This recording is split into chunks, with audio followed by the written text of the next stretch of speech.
횃불 언약의 미래적 완성. 남아있는 횃불 언약.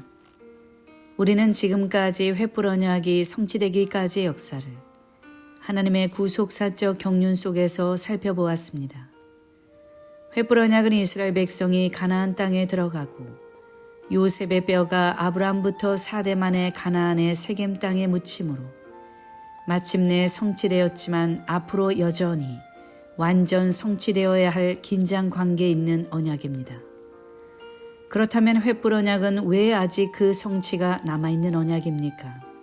첫째, 횃불 언약의 영원성 때문입니다. 시편 105편 8절에서 45절은 선민 이스라엘의 민족 형성사를 회고하는 역사시로서 아브라함과 언약을 맺은 때로부터 여호수아서에서 이 언약이 이루어질 때까지의 과정을 다루고 있습니다. 여기에서는 특히 횃불 언약에 대하여 자세히 말씀하고 있습니다. 시편 105편 9절에서 이것은 아브라함에게 하신 언약이며 라고 말씀하고 있습니다. 여기 언약에 해당하는 히브리어는 카라트로서 자르다, 언약을 체결하다, 세우다 라는 뜻입니다. 이것은 쪼갠 재물 사이로 언약의 당사자가 지나간 고대의 언약 체결식을 반영한 것으로서 구체적으로는 창세기 15장에 나타났던 횃불 언약을 가리킵니다. 시편 105편에서는 아브라함과 맺은 언약의 영원성을 나타내는 표현들이 많이 등장하고 있습니다. 시편 105편 8절 말씀. 그는 그 언약 곧 천대에 명하신 말씀을 영원히 기억하셨으니 그 언약은 히브리어로 베리토로서 여호와께서 아브라함과 맺은 언약이 일방적이고 주권적으로 맺어졌기에 그 책임을 영원까지 보증하신다는 뜻을 내포합니다. 그리고 천대는 히브리어로 레엘레프 도루인데 이는 문자적인 천대를 가리키는 것이 아니라 한계가 없는 무한의 기간, 곧 영원까지를 나타내는 상징적 표현입니다.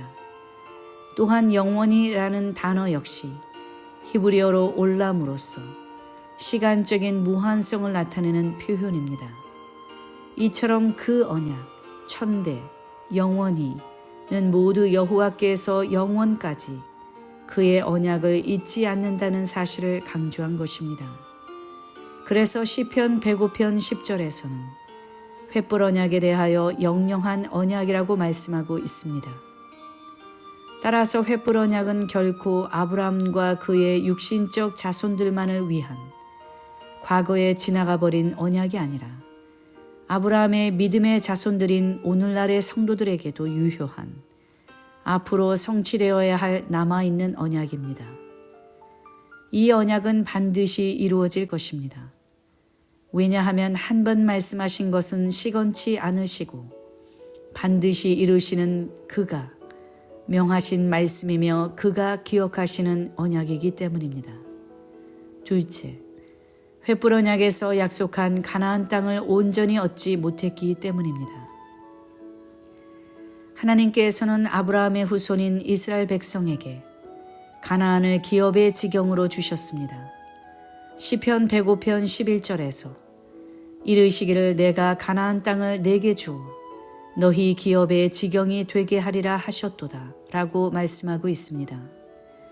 창세기 15장 18절에서도 그날에 여호와께서 아브라함으로 더불어 언약을 세워 가라사대 내가 이 땅을 애굽강에서부터 그 큰 강 유브라데까지 내 자손에게 주노니 라고 말씀하고 있습니다. 이것은 이스라엘 백성이 차지할 가나안 땅의 경계를 정해주신 것입니다.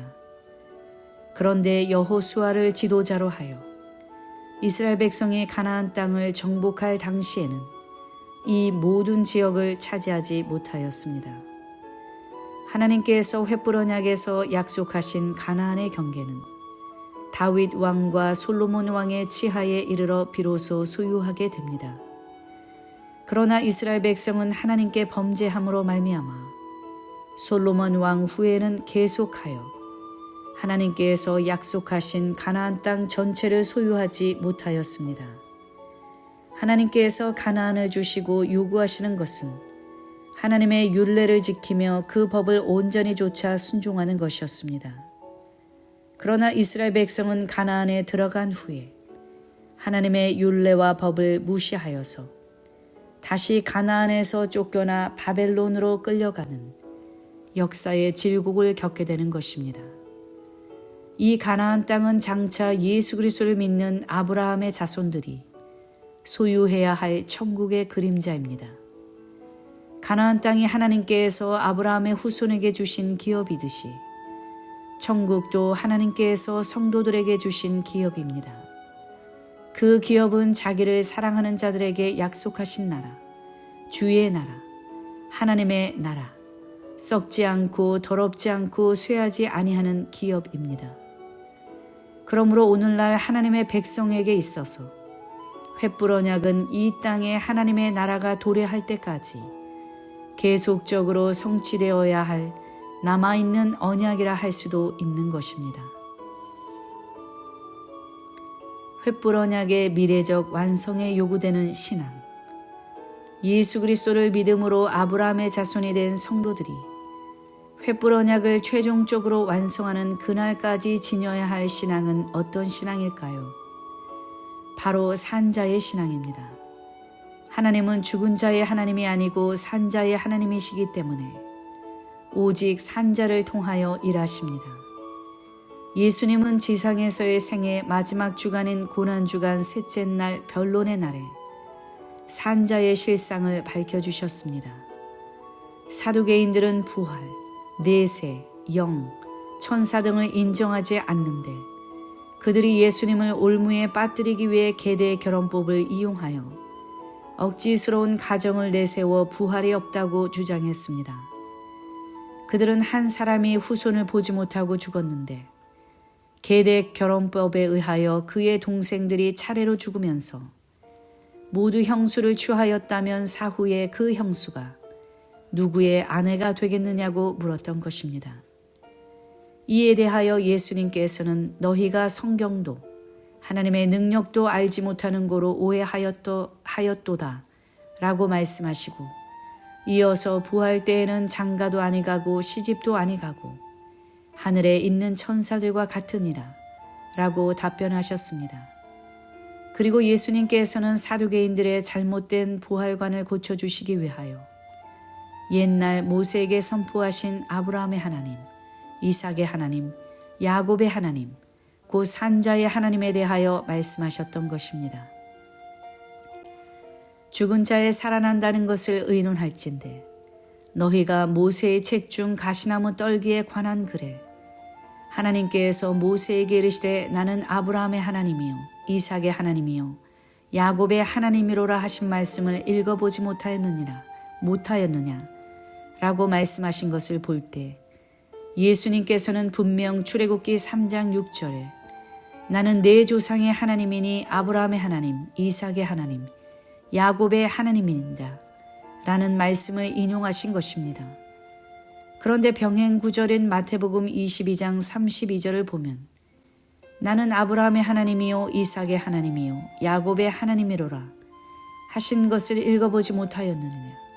하나님은 죽은 자의 하나님이 아니요 산자의 하나님이시니라 라고 말씀하실 때 나는 누구누구이로다 라는 표현에서 확실하게 현재를 나타내는 에이미라는 동사를 사용하고 있습니다.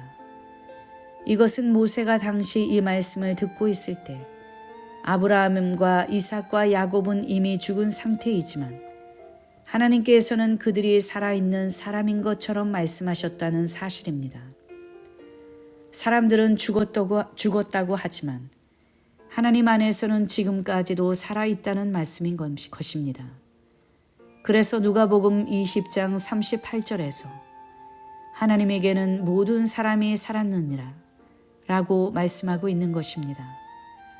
모세는 호렙산에서 아브라함의 하나님, 이삭의 하나님, 야곱의 하나님, 곧 산자의 하나님을 만남으로 하나님의 부르심에 아멘으로 응답하고 애굽왕 바로 앞에 담대하게 설 수 있었으며 출애굽의 사명까지 넉넉히 감당할 수 있었습니다. 사두개인들은 부인하였지만 구약 성경에는 부활에 대해 분명히 증거하고 있습니다. 그렇다면 산자의 신앙은 구체적으로 어떤 신앙입니까? 첫째, 살아있는 믿음을 가진 신앙입니다. 세상에는 육신적으로 죽은 자가 있는가 하면 영적으로 살았다 하는 이름은 있으나 실상은 죽은 자도 있습니다. 예수님을 믿지 않으면 누구나 죄 가운데 죽을 수밖에 없습니다. 요한복음 8장 24절에서 이러므로 내가 너희에게 말하기를 너희가 너희 죄 가운데에서 죽으리라 하였노라. 너희가 만일 내가 그인 줄 믿지 아니하면 너희 죄 가운데에서 죽으리라 라고 말씀하고 있습니다. 그러나 예수님을 믿으면 누구나 산 자가 됩니다. 예수님께서는 나를 믿는 자는 죽어도 살겠고 무릇 살아서 나를 믿는 자는 영원히 죽지 아니하리니 이것을 내가 믿느냐 라고 말씀하셨습니다. 혈과 육은 하나님의 나라를 유업으로 받을 수 없고 오직 산자의 하나님을 믿는 자만이 산자가 되어서 죽음의 자리에서 능히 일어나는 부활과 변화의 역사를 체험할 수 있습니다. 예수님께서 출애굽 때로부터 약 544년 전에 죽은 아브라함, 약 439년 전에 죽은 이삭, 약 413년 전에 죽은 야곱을 가리켜 산자라고 말씀하신 것은 그들이 바로 산자의 하나님을 믿는 살아있는 믿음의 소유자였기 때문입니다. 믿음으로 산자가 된 아브라함. 하나님의 말씀을 저버린 첫사람 아담의 후예는 실상은 다 죽은 자이고 아브라함, 이삭, 야곱도 아담의 후예로 죽은 자였습니다. 그러나 아브라함은 믿음으로 하나님의 부르심을 받고 순종하여 장래 기업으로 받을 땅에 나갈 때 갈 바를 알지 못하고 나갔습니다. 시편 110편 4절에서 여호와는 맹세하고 변치 아니하시리라. 이르시기를 너는 멜기세덱의 반차를 쫓아 영원한 제사장이라 하셨도다 라고 말씀하고 있는데 여기에서 멜기세덱은 영원성을 가진 자로 묘사되고 있습니다. 그래서 히브리서 7장 3절에서도 멜기세덱을 가리켜 생명의 끝도 없어 하나님 아들과 방불하여 항상 제사장으로 있느니라 라고 말씀하고 있습니다. 특히 히브리서 7장 8절에서 멜기세덱을 가리켜 산다고 증거를 얻은 자, 곧 산자라고 표현하고 있습니다. 그런데 산자인 멜기세덱은 떡과 포도주를 가지고 나와서 아브라함에게 축복하였습니다. 아브라함은 산자인 멜기세덱에게 11조를 바치고 복음을 받음으로 산자의 맥에 연결되었던 것입니다. 아브라함은 84세의 그의 종 다메섹 엘리에셀을 그의 상속자로 생각하였습니다.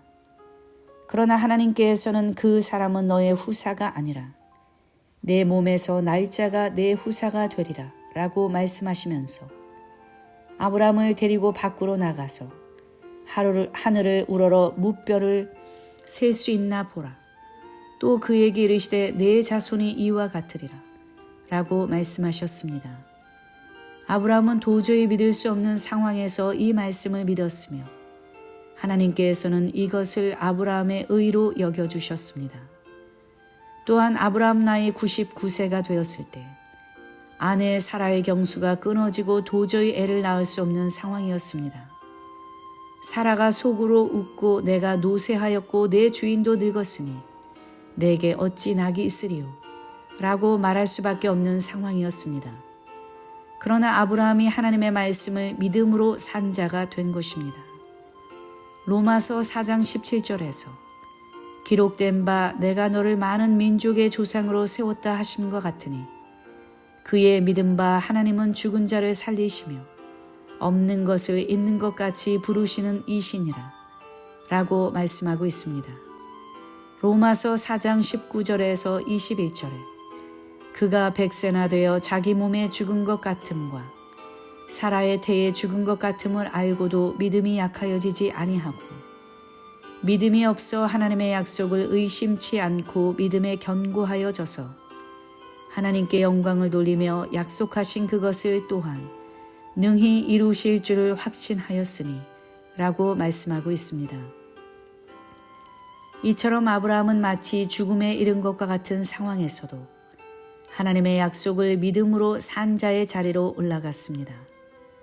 아브라함은 마침내 독자 이삭을 번제로 바치라는 하나님의 명령을 받았을 때 능히 이삭을 다시 살리실 줄 믿고 하나님께 드림으로 하나님께 이제야 내가 하나님을 경외하는 줄을 아노라 라고 산 자의 신앙을 인정받았습니다.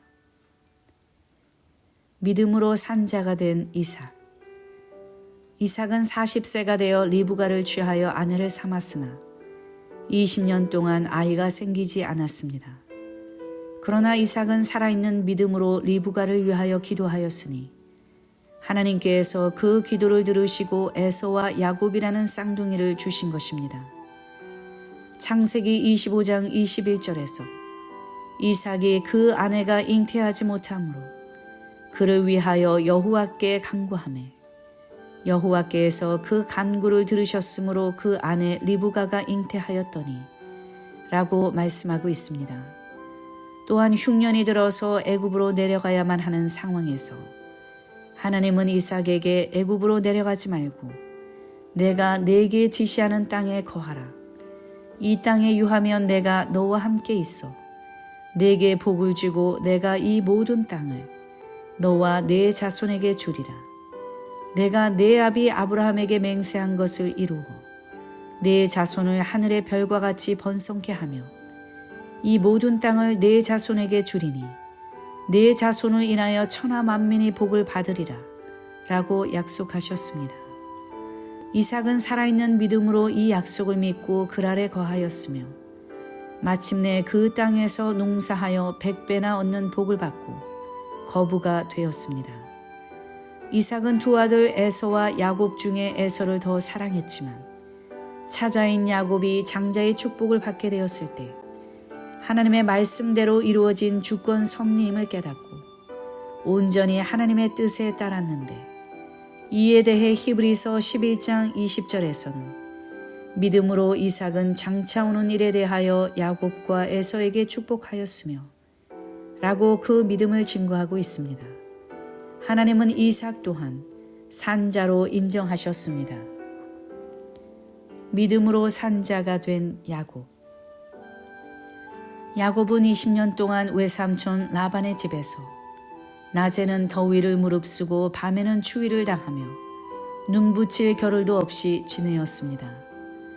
야곱은 꿈에 하나님의 역사를 보고 살아있는 믿음으로 버드나무와 살구나무와 신풍나무의 푸른 가지를 취하여 그것들의 껍질을 벗겨서 흰 무늬를 내어 양떼가 와서 먹는 개천의 물 구유에 세워서 양떼를 향하게 하였습니다. 그러자 신기하게도 그것을 본 하얀색의 양들마다 얼룩얼룩한 것과 점이 있고 아롱진 것을 낳았습니다. 하나님께서 섭리하신 결과로 야곱은 풍부한 소유를 가지고 라반의 집에서 탈출할 수 있었던 것입니다. 또한 야곱은 형 에서가 400인을 거느리고 온다는 소식을 듣고 살아있는 믿음으로 야복나루에서 목숨을 건 기도를 했으며 환도뼈가 부러지는 가운데 하나님의 응답을 받았습니다.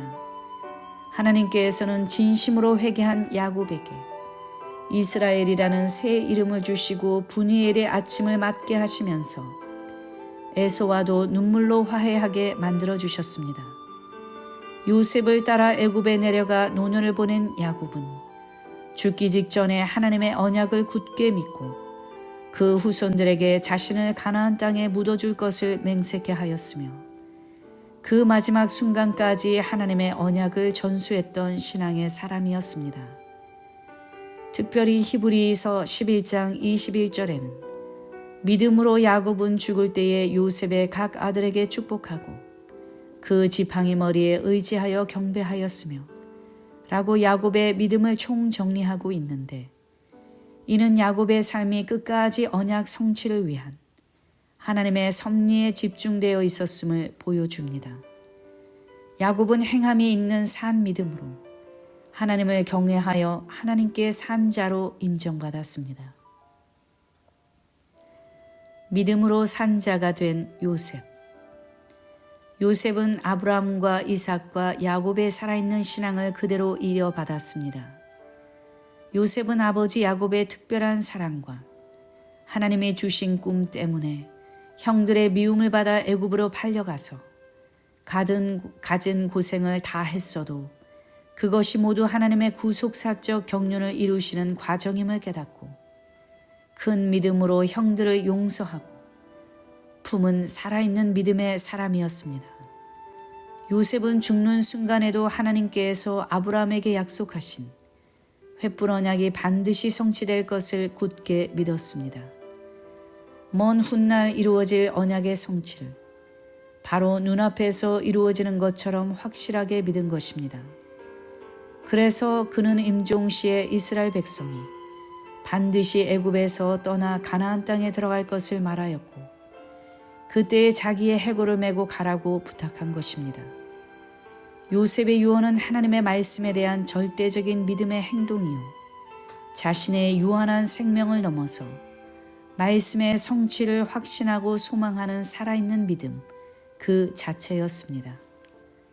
육신은 죽었지만 그의 믿음은 계속적으로 살아서 역사하고 있었습니다.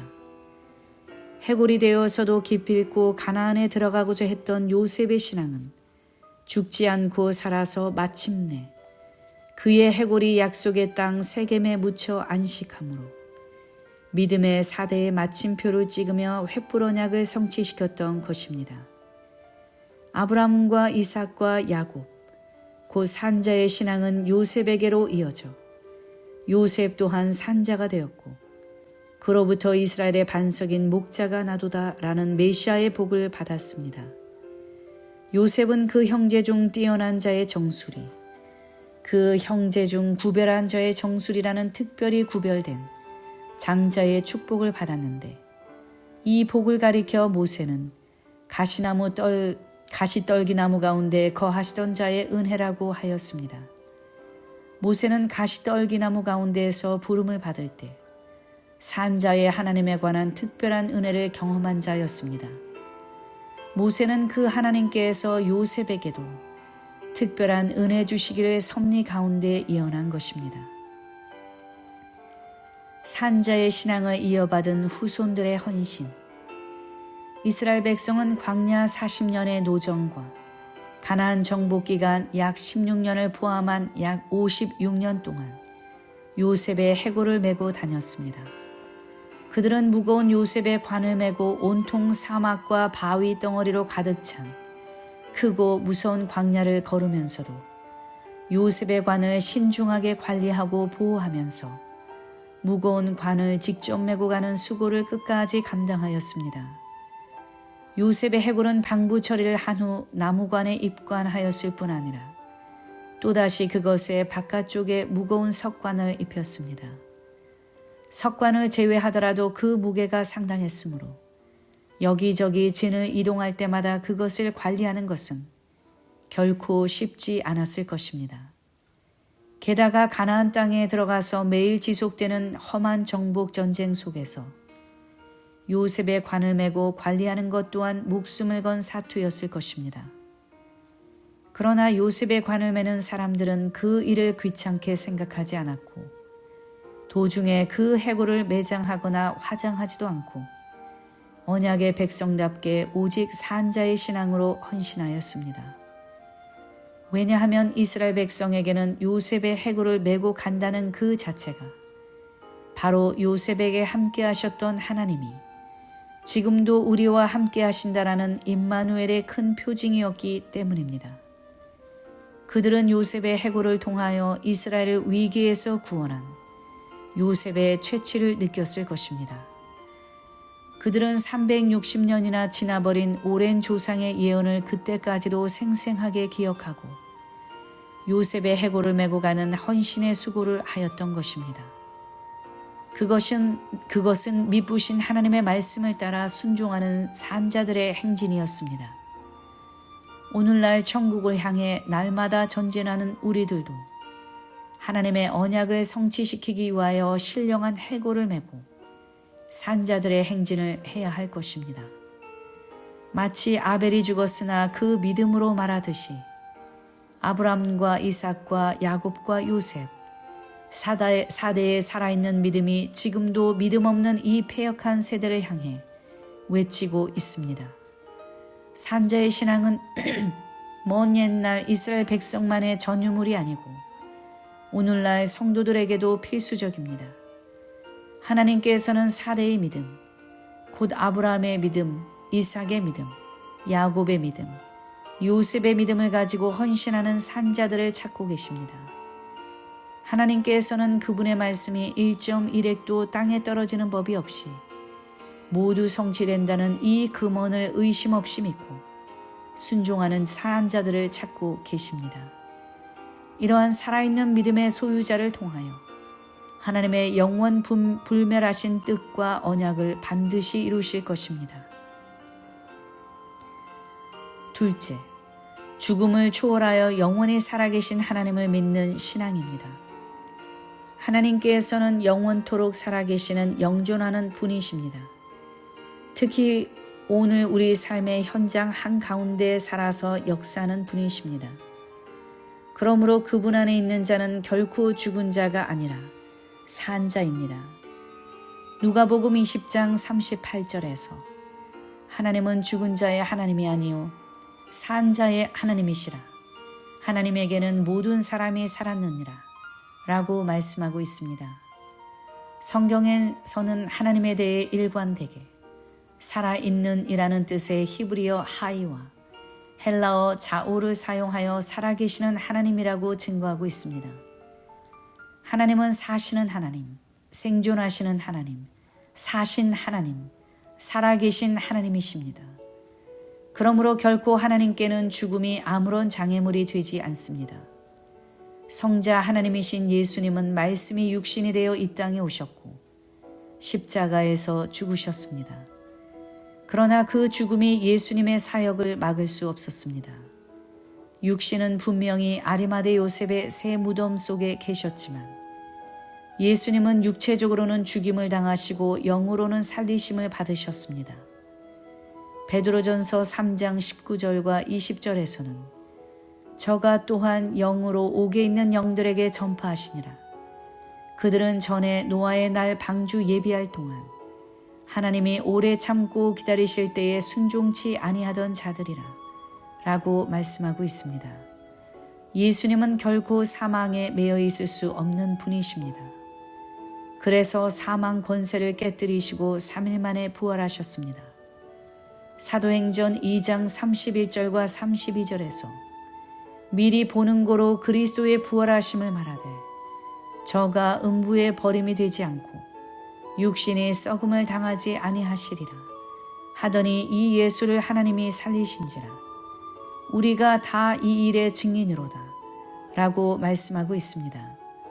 예수님은 그 죽음조차도 하나님의 구속사를 성취하는 방편일 뿐이지 그것이 하나님의 구속사를 결코 중단시킬 수 없는 것입니다.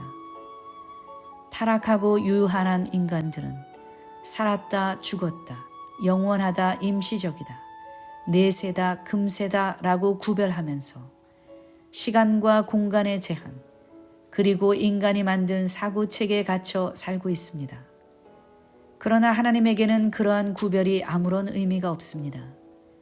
그분은 영원토록 여전하여 연대가 다함이 없으십니다. 예수 그리스도는 멜기세덱의 반차를 좇는 영원한 대제사장으로서 항상 살아계시며 영원토록 동일하십니다. 사단은 요셉이 죽었을 때 하나님의 언약이 성취되지 못하고 죄가 승리하였다고 기뻐했을 것입니다. 그러나 요셉은 비록 그 육신은 죽었어도 영원히 믿음으로 그는 결코 죽지 않았습니다. 그는 살아계신 하나님 안에서 여전히 살아서 마침내 주전 1390년에 가나안 땅에 입성하였습니다. 예수님은 나는 부활이요 생명이니 나를 믿는 자는 죽어도 살겠고 무릇 살아서 나를 믿는 자는 영원히 죽지 아니하리니 이것을 내가 믿느냐 라고 말씀하셨습니다. 예수님 안에서는 죽은 자와 살아있는 자 모두가 산자가 될 수 있습니다.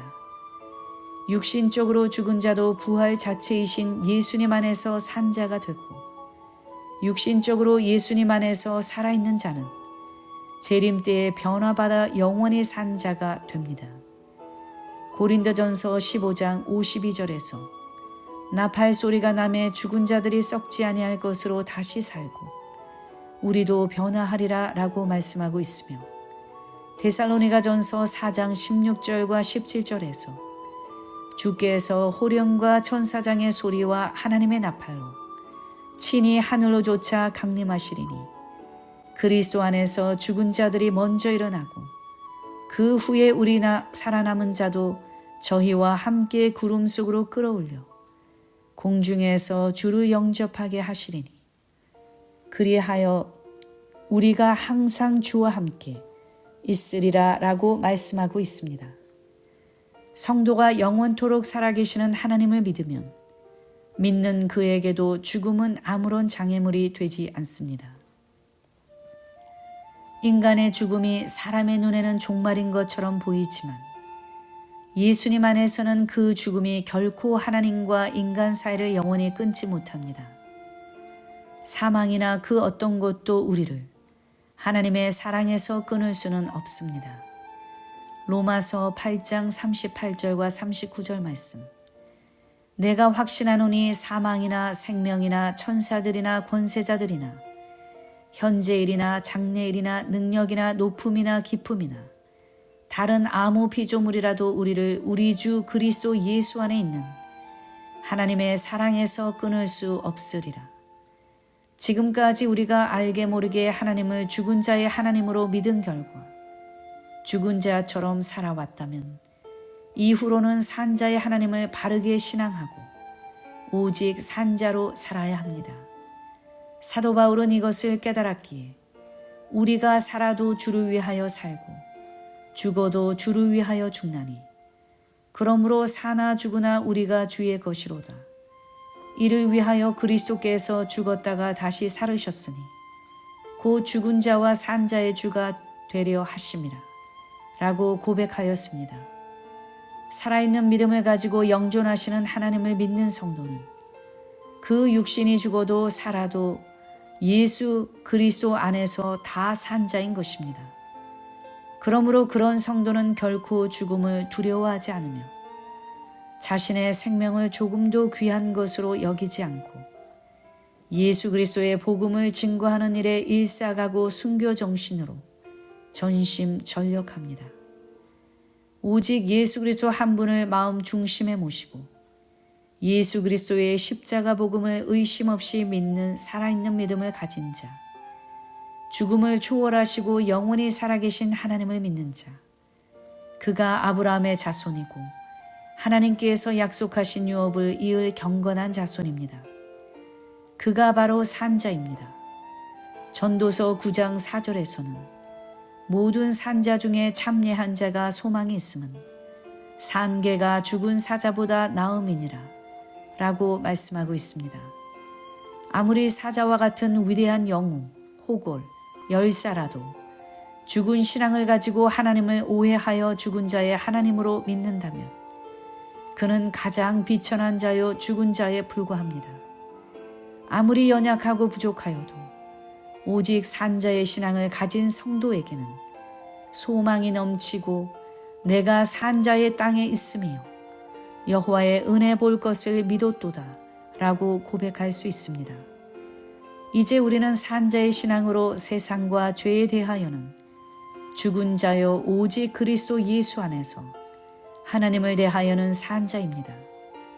우리는 십자가에서 성체를 버리시고 우리를 죄와 사망의 세력에서 벗어나 자유케 하신 예수 그리스도를 믿는 믿음 안에서 횃불 언약을 최종적으로 완성해야 할 구속사의 주역입니다.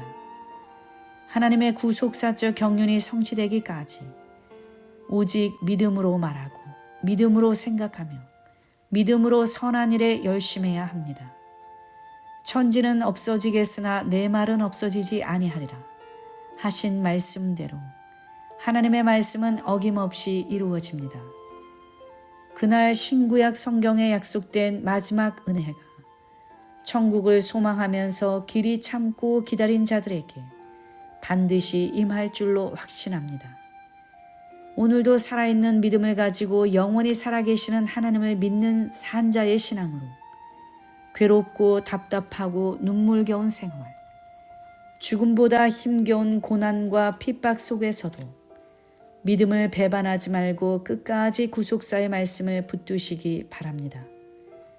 사망 앞에서도 결코 두려움이 없는 산자의 신앙을 가지고 나아갈 때 우리도 사망아 너의 이기는 것이 어디 있느냐, 사망아 너의 쏘는 것이 어디 있느냐, 그 사망을 향해 호령하는 자가 되어서 마침내 사망을 이기는 변화의 주인공들이 될 것입니다. 부디 산자의 신앙을 가지고 맡겨주신 사명에 일사가고 순교 정신으로 충성함으로 반드시 횃불 언약의 최종 성취자가 되시기를 주님의 이름으로 축원합니다. 횃불 언약을 이루시는 하나님의 열심, 아브라함, 이삭, 야곱 그리고 4대의 마침이 된 요셉, 또한 위대한 광야의 영도자 모세와 여호수아, 그 밖에 갈렙과 같은 기라성 같은 지도자들, 무거운 요셉의 해골을 메고 세겜에 도착할 때까지 행진했던 사람들, 이들은 모두 횃불 언약 성취의 주인공들이었습니다. 400년 동안 애굽의 학정 속에서 연기나는 풀무와 같은 극심한 고통과 시련을 겪으면서도 그들의 가슴 속에는 한결같이 언약의 횃불이 꺼질 줄 모르고 타오르고 있었습니다. 이 꺼지지 않는 횃불, 타오르는 횃불은 바로 하나님의 열심이요, 자기 백성을 구원하고자 하시는 하나님의 뜨거운 사랑의 불길이었습니다. 그러므로 횃불 언약의 진정한 주인공은 바로 구속사적 경륜을 친히 이루어 가시는 하나님 자신입니다. 첫째, 꿈을 통해 이루시는 하나님의 열심. 요셉은 2가지의 꿈을 꾸었습니다. 첫 번째 꿈은 11단이 요셉에게 절하는 꿈이요, 2번째 꿈은 해와 달, 11별이 요셉에게 절하는 꿈입니다. 곡식을 묻는 단이나 해와 달, 그리고 별은 사람처럼 자기 스스로 일어나거나 절할 수 있는 존재가 아닙니다. 그런데 이들이 일어나거나 절을 했다는 것은 누군가가 그렇게 하도록 시킨 것인데, 이 꿈을 주신 분이 바로 하나님이심을 나타내는 것입니다. 요셉의 꿈은 실로 장차 이루어질 횃불 언약의 모든 내용을 담고 있는 위대한 하나님의 계시였습니다. 요셉의 꿈과 애굽으로 들어가는 길의 준비. 횃불 언약을 성취하시려는 하나님의 뜨거운 열심은 벌써 요셉의 꿈을 통하여 이스라엘 백성이 애굽으로 들어가는 길을 준비하셨습니다. 이 때문에 요셉은 형들에게 미움과 시기를 받았습니다. 요셉이 도단에서 양을 치는 형들에게 찾아왔을 때 요셉의 형들은 요셉을 멀리서 보고 죽이기를 꾀하여 서로 이르되 꿈꾸는 자가 오는도다 라고 말하였습니다. 이것은 요셉을 애굽으로 팔아넘긴 직접적인 계기가 바로 꿈 때문이었음을 보여줍니다. 요셉의 형들이 요셉을 애굽에 팔아넘긴 사건의 표면적 이유는 형들의 미움과 시기 때문이었지만, 하나님께서는 형들의 악을 이용하여 요셉을 애굽으로 미리 보내어 장차 야곱의 가문이 애굽으로 들어가는 통로를 마련하신 것입니다. 이것은 창세기 15장 13절에 너는 정령이 알라, 내 자손이 이방에서 계기되어 그들을 섬기겠고 그들은 400년 동안 내 자손을 괴롭게 하리니 라는 횃불 언약의 예언을 성취하시기 위하여 구속사적 경륜 속에서 이루어진 하나님의 섭리와 열심이었습니다. 요셉의 꿈과 이스라엘 백성이 이방에 계기되어 섬김. 요셉이 꾸었던 2가지 꿈의 공통된 내용은 요셉이 절을 받는 꿈이라는 사실입니다. 절은 존경을 뜻합니다. 사람들은 위대한 것을 보면 그 앞에 자연히 무릎을 꿇고 절을 하게 됩니다. 이것은 11단과 해와 달, 그리고 11별이 앞으로 요셉을 존경하게 된다는 계시입니다. 여기 11단과 11별은 요셉의 11형제를 나타내고 해와 달은 요셉의 부모를 나타냅니다. 그러므로 이것은 장차 요셉이 이스라엘 가문 전체에게 자발적인 존경을 받으며 그들을 구원하게 될 것이라는 계시였던 것입니다. 그러나 애굽의 노예로 팔려간 요셉은 인생의 밑바닥까지 내려가는 시련을 겪어야 했습니다. 그는 보디발 집의 노예로 일하다가 보디발의 아내를 겁탈하려 했다는 누명을 쓰고 죄수로 감옥에 갇히게 됩니다. 감옥에서 요셉은 바로의 술 맡은 관원장과 떡 굽는 관원장을 만나서 그들의 꿈을 해석하게 되고 이 사건은 후에 바로의 꿈을 해석하는 계기를 마련합니다. 요셉은 캄캄한 감옥 속에서 그 발이 착고에 상하며 그 몸이 쇠사슬에 매이는 고통을 당하였지만 이것은 하나님의 말씀대로 요셉의 꿈을 이루기 위한 과정으로 마침내 그를 애굽의 총리가 되게 하시려는 하나님의 섭리였습니다. 마침내 하나님의 말씀이 응할 때가 되자 하나님께서는 요셉을 감옥에서 이끌어내시고 바로의 꿈을 해석하게 하심으로 애굽의 총리가 되게 하셨습니다. 그리고 온 땅에 기근이 들어 식량을 떨어지게 하셔서 11형제와 야곱이 온 가족을 이끌고 애굽에 들어오게끔 섭리하셨습니다. 그리하여 창세기 15장 13절에 여호와께서 아브라함에게 이르시되 너는 정령이 알라. 네 자손이 이방에서 객이되어 그들을 섬기겠고 그들은 400년 동안 네 자손을 괴롭게 하리니 라고 말씀하신 횃불 언약이 하나님께서 주신 요셉의 꿈대로 요셉을 통하여 성취되기 시작하였던 것입니다. 요셉의 꿈과 요셉에게 허락하신 정수리의 축복. 그러나 요셉의 꿈은 여기에서 끝나지 않았습니다. 해와 달과 별은 단순히 요셉의 부모와 형제만을 상징하는 것이 아닙니다. 이것들은 더 나아가 전 우주를 상징합니다. 요셉은 실로 전 우주적인 축복을 받은 것입니다. 그가 받은 축복의 내용은 창세기 49장 26절과 신명기 33장 16절에서도 나타나고 있습니다. 야곱의 예언, 창세기 49장 26절 말씀. 내 아비의 축복이 내 부여조의 축복보다 나아서 영원한 산이 한없음같이 이 축복이 요셉의 머리로 돌아오며 그 형제 중 뛰어난 자의 정수리로 돌아오리로다. NASB. The blessings of your father have surpassed the blessings of my ancestors up to the utmost bound of the everlasting hills.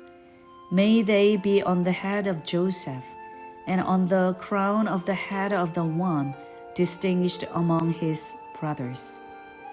모세의 축복. 신명기 33장 16절 말씀. 땅의 보물과 거기 충만한 것과 가시떨기나무 가운데 거하시던 자의 은혜로 인하여 복이 요셉의 머리에 그 형제 중 구별한 자의 정수리에 임할지로다. NASB. And with the choice things of the earth and its fullness and the favor of him who dwelt in the bush, let it come to the head of Joseph and to the crown of the head of the one distinguished among his brothers. 창세기 49장 26절과 신명기 33장 16절에서는 두 구절 모두 요셉의 머리와 그 형제 중 뛰어난 자의 정수리가 대구되고 있습니다. 즉 머리와 대칭되는 단어는 정수리입니다. 이것은 형제들 가운데 요셉의 위치가 머리 중에서도 정수리임을 암시합니다. 정수리는 머리 위에 숫구멍이 있는 자리로서 정상 중에서도 제일 높은 꼭대기 부분을 비유하는 말입니다. 그래서 보통 우리 인체의 맨 밑에서부터 가장 꼭대기를 밑바닥부터 정수리라고 부릅니다.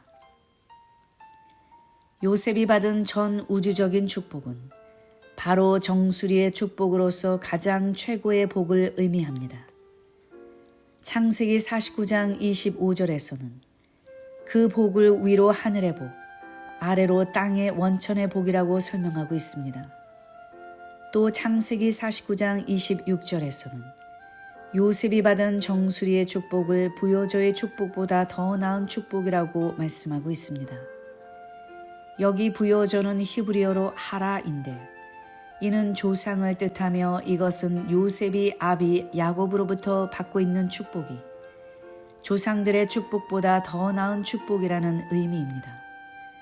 이 조상들 속에는 아브라함, 이삭도 포함되어 있으므로 요셉이 받은 복은 아브라함과 이삭과 야곱이 받은 축복보다 월등하다는 것입니다.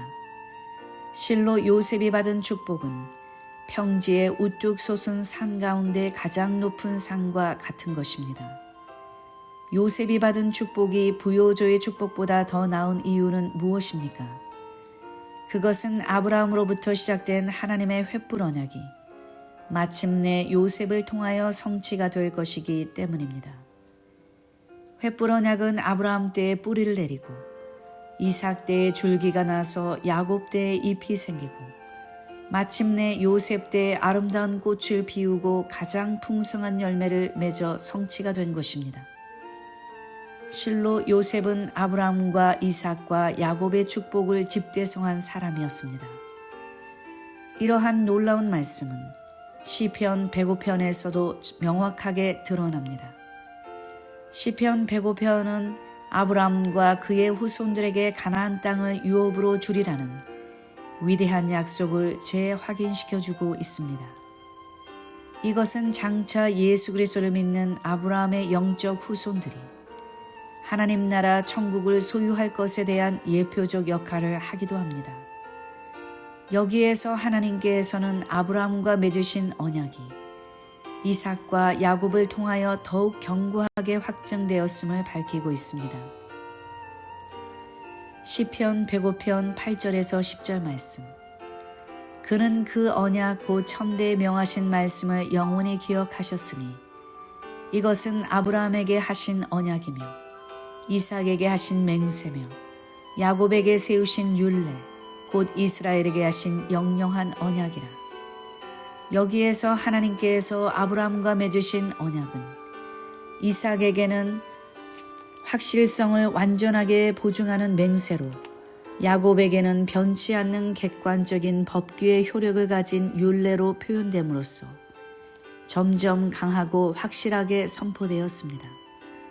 그런데 시편 105편에서는 아브라함과 이삭과 야곱을 언급한 다음에 곧바로 이어서 시편 105편 17절에서 한 사람을 앞서 보내셨으며 요셉이 종으로 팔렸도다 라고 하면서 요셉에 대해 말씀하고 있습니다.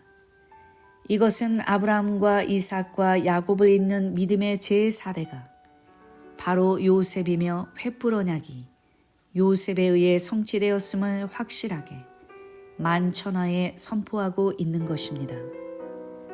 요셉의 꿈과 예수 그리스도. 창세기 49장 26절의 정수리를 대부분의 영어 성경은 머리의 왕관으로 번역하고 있습니다.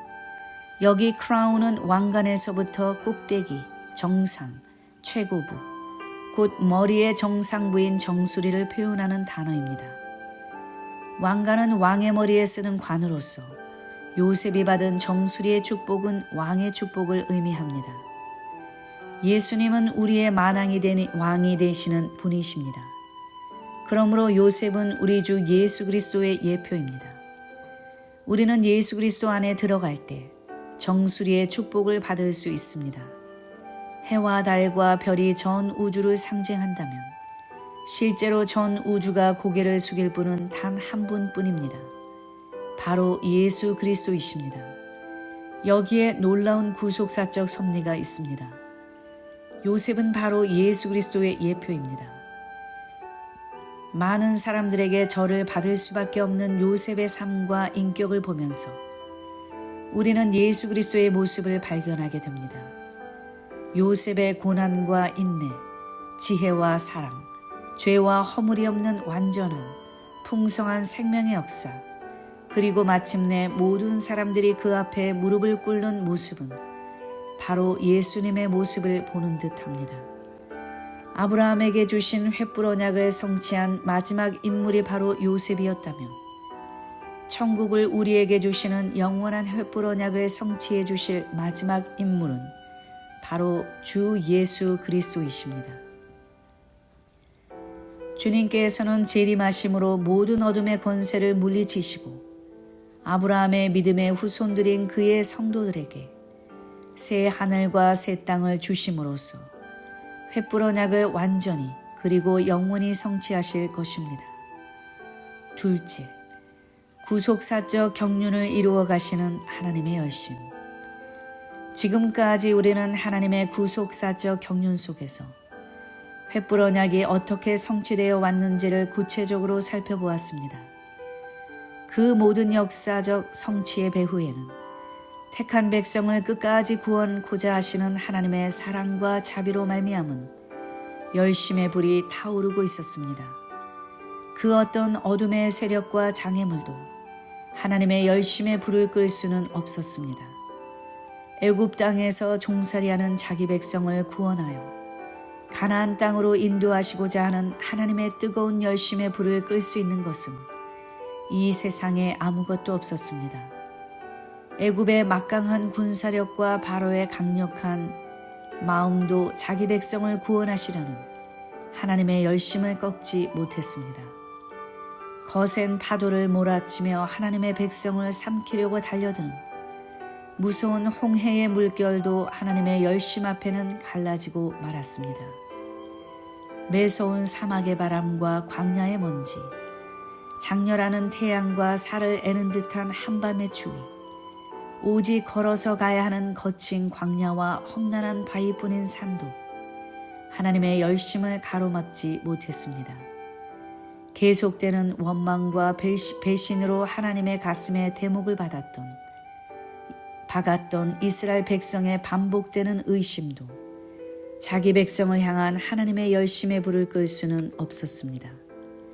아모리 왕 시혼과 바산 왕 옥을 비롯한 수많은 대적들의 무시무시한 칼날과 위협적인 공격도 하나님의 열심 앞에 추풍낙엽처럼 떨어지고 말았습니다.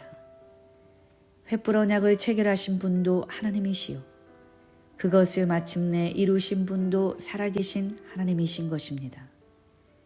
횃불 언약의 주인공들의 가슴 속에는 바로 이 하나님의 열심이 꺼질 줄 모르고 활활 타오르고 있었던 것입니다.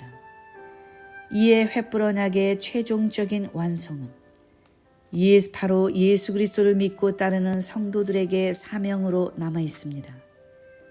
지금은 바야흐로 밤이 깊고 낮이 가까운 때입니다. 어딜 가나 불법이 성하고 많은 사람의 사랑이 식어지는 때입니다. 만물의 마지막이 가까운 때요. 피조물이 탄식하며 고통하는 때입니다. 영계가 칠흑같이 어두워져가는 이때에 각자의 심령을 하나님의 말씀과 쉬지 않는 기도로 밝혀야 합니다.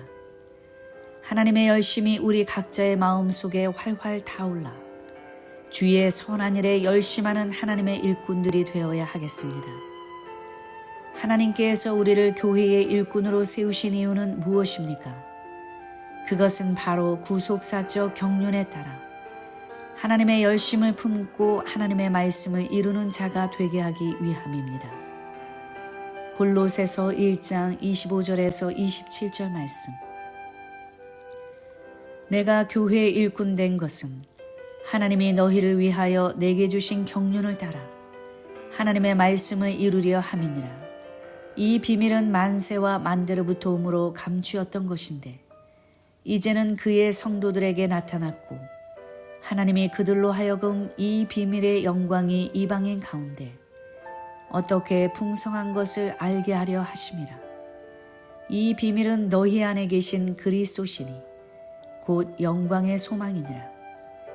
예수 그리스도는 하나님의 비밀입니다. 우리의 할 일이 있다면 하나님의 비밀인 예수 그리스도의 영광의 풍성함을 온 세상에 전파하는 것뿐입니다. 때를 얻든지 못 얻든지 항상 말씀 전파에 힘을 다해야 합니다. 이 땅에서 주의 몸된 교회들이 하나님의 말씀을 증거할 때 많은 환난과 핍박을 받게 될 것입니다. 그러나 그것이 아무리 커도 십자가의 고통과 비교할 때 아무것도 아닌 것입니다. 부디 우리의 남은 생애가 사도 바울의 고백대로 그리스도의 남은 고난을 그의 몸된 교회를 위하여 우리의 육체에 채우는 역사가 있기를 바랍니다. 그리하여 우리가 오직 예수 그리스도와 그의 복음을 위하여 온갖 고난을 끝까지 참고 견디면서 오히려 그리스도의 고난에 참여하는 것으로 즐거워할 때 하나님의 영광의 영이 우리 위에 함께 하실 것입니다. 애굽에서 자기 백성을 구원하시기 위한 하나님의 열심을 그 어떤 불의의 세력도 막을 수 없었듯이 마지막 때 죄악의 세상에서 자기 백성을 구원하시려는 하나님의 뜨거운 열심을 막을 자는 이 세상에 아무도 없습니다. 이 하나님의 열심이 우리 속에서 꺼지지 않고 활활 타오르는 동안 우리에게는 소망이 있습니다. 그 소망은 복스러운 소망이요, 부끄럽지 않은 소망이요, 끊어짐이 없는 소망입니다. 그 소망은 살 소망이 끊어지는 극도의 환난 가운데에서도 더욱더 견고해지는 소망이요, 영원히 흔들리지 않는 복음의 소망입니다. 마침내 유일한 구원의 주이신 예수 그리스도를 통하여 썩지 않고 더럽지 않고 쇠하지 아니하는 천국의 기업을 있게 하시는 산 소망인 것입니다. 부디 우리의 남은 생애를 통해 하나님의 뜨거운 열심과 언약의 횃불이 활활 타오르며 예수 그리스도의 구속 은총으로 말미암은 뜨거운 만남이 영원히 지속되기를 간절히 소망합니다. 할렐루야.